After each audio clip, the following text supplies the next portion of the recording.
സത്യം പറഞ്ഞാൽ ഇപ്പൊ കേരള ബ്ലാസ്റ്റേഴ്സിന്റെ അവസ്ഥ മറ്റു മാച്ചുകളുടെ റിസൾട്ട് ആശ്രയിച്ചിരിക്കും.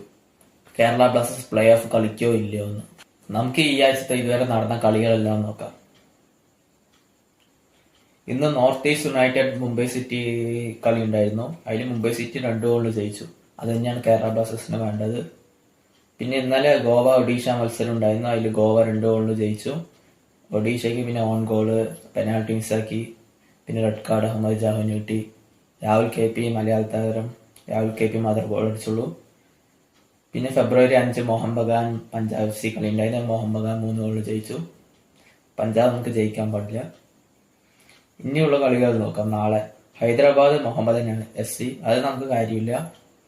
ഈസ്റ്റ് ബംഗാൾ ചെന്നൈ, അത് നമുക്ക് കാര്യമില്ല പ്ലേ ഓഫിന്. പിന്നെ ബംഗളൂരു ജംഷഡ്പൂർ, അതിൽ ബംഗളൂരു തോൽക്കണം, അത് ഞാൻ പറയാം.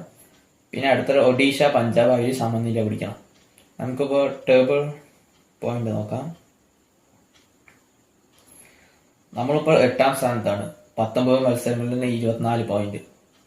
6ാം സ്ഥാനത്ത് ബംഗളൂരു, 7ാം സ്ഥാനത്ത് ഒഡീഷയും, 9ാം സ്ഥാനത്ത് പഞ്ചാബ്. നമ്മൾ ഈ 3 ടീമിന്റെ കളികൾ ഇനി മെയിനായി ശ്രദ്ധിക്കണം. ഈ 3 നോക്കിയിട്ട് കാര്യമില്ല. പക്ഷെ കേരള ബ്ലാസ്റ്റേഴ്സ് ഇനിയുള്ള കളിയെല്ലാം ജയിക്കുകയും വേണം. കേരള ബ്ലാസ്റ്റേഴ്സിനുള്ളത് ഇനി 5 കളികളാണ്. അതിൽ 4 വലിയ വലിയ ടീമാണ്. ഇനി ഫെബ്രുവരി 15 മുഹമ്മദാന്റെ പോലാണ്. അതിൽ നമുക്കറിയാം ഗ്രേസ് 2 പോയിട്ടുണ്ടാവില്ല.